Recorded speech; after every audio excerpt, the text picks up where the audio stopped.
Welcome back to the show. So we've been huge fans of our next guest for years here on New Day. Tori Dunlap rose to fame on social media for talking about how she saved $100,000 before age 30. And now she's out with her first book called Financial Feminist. And we are so excited to have her back in studio. Welcome back, Tori. Thank you for having me. Excited to be here.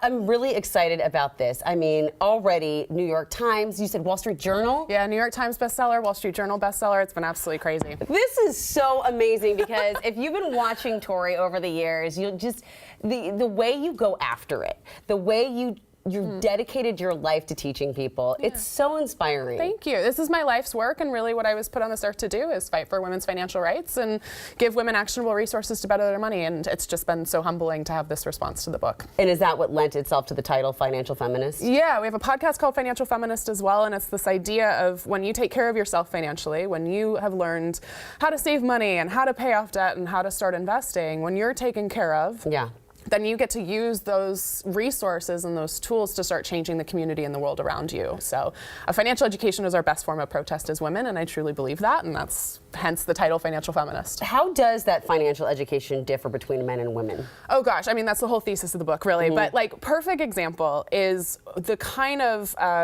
labels that we put on spending for men versus women. So if you Google like how to save money in 2023, the advice is still very gendered. And for men, it's like expand, right? Earn more money, invest, buy real estate.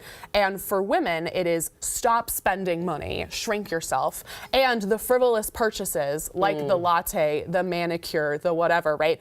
Those are very gendered. In the same way that like NFL season tickets or golf clubs aren't, right? Those aren't the frivolous purchases. So we spend half of the book talking about all of these narratives you may be believing about money that are perpetuated to keep you underpaid and overworked, but specifically geared towards women. Like, what sort of narratives have you been meant to believe about money that just men have not been educated about?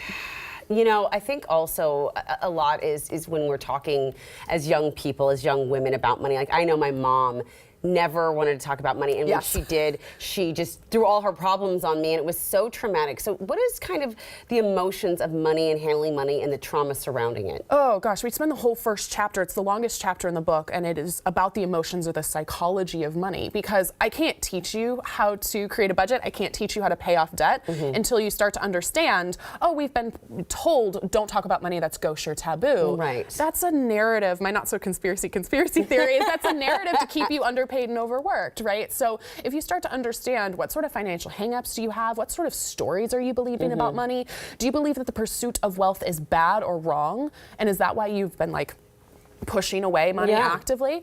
We have to unpack all of that, even if it's a little sticky and uncomfortable, and we try to make it as fun as possible in order for you to then progress in your financial life. Well, because I think it's so deeply ingrained and nuanced that we don't even recognize it. So I'm really glad that you're talking about it. You're also talking about good ways to learn about investing. What are your thoughts on that? Yeah, so women either wait longer to invest than men or don't invest at all. And yet we live 7 years longer on average than men do. So we're taking less money because of the wage gap, and then it's growing at a slower rate, and then we're expected to live longer on that money, and that equation makes no sense. It does not work. And we think like, oh, as long as we save our money, that's enough. But the truth is, I mean, we know inflation's at an all-time high right now. Like, you are actively losing money. So one of the things, we spent an entire chapter talking about investing as well, and I really try to contextualize it by picturing what grandparent you looks like. I call it like Nana you. Nana me. Because I'm like, I'm 28, you know, like retirement's probably a long way off for me. And it's like, okay, how do I contextualize actually saving for that? How do I get myself to care now? Oh, I care about 65-year-old me. I care about going out and drinking Sauvignon Blanc with lunch and flirting with my much younger Pilates instructor named Luca, which is like my real life retirement plan. I love this plan. So like, I have to give myself a reason to care, and allowing myself to picture like 28-year-old me doing a little bit of work to take care of her. It's so important. It is. Okay, I love that whole scenario. I have to say, though, a lot of times, I mean, not just when you're 28, but even now, living in a city like Seattle, it is really expensive. The one thing I've asked you in the past, and I just want to ask you again, you know, I think a lot of people think I don't make enough that I can save, but you've said, no, that's not correct. Well, I mean, if you're honestly living paycheck to paycheck, that's a different story. And we talk about that in the book, that unfortunately, like my book or any other personal finance book is not going to help you a lot. You need government support and you need other outside things besides a budget, right? But if you do have some flexibility, automate your savings. Set aside an automatic transfer from your checking account to your savings account, even if it's $20 a month. We do this for a couple reasons. One, it's like paying yourself first, right? It's like you're another bill. And rather than waiting till the end of the month to start saving when you don't have any money left over, you're doing the hard thing first. The second is that it's building that financial habit. So even if it's just a small amount of money, one, that will accumulate over time, but two, when you do have more money, you've already built the muscle and it already feels comfortable. And then finally, three, again, it's happening without you having to think about it.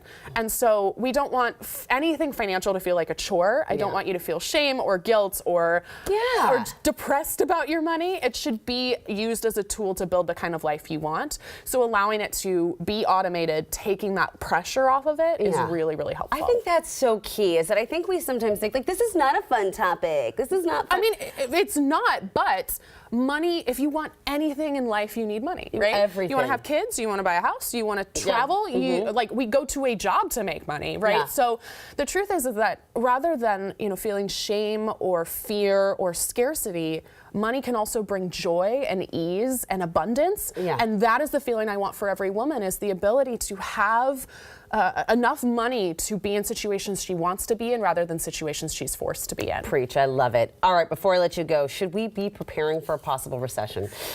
Recession is going to come. We just don't know at what point. They always do. We've kind of been in one, but not fully.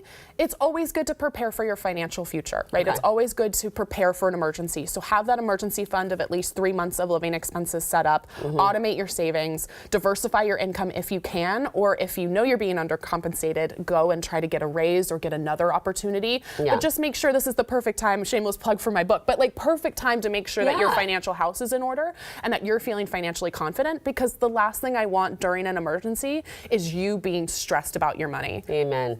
Is there an audio version yet? There is. I read it. There's an audio version, there's an ebook version, and it's got Timothy Chalamet references and office quotes. It's fun. It is. I try to make it as fun as possible, and it's like, you know, me as like your big sister or best friend was reading it. Yeah, I love it. And if you haven't already followed her on the InstaWebs, do it now. I tell you what, you are the only person I've ever known to make this fun and approachable and not scary and not shameful. What a compliment. So, Tori, thank you so much. Thanks for having me. So good to see you in human form, by the way. Our first time meeting in person. I love it. All right, we will see you again soon, I hope. Thank you.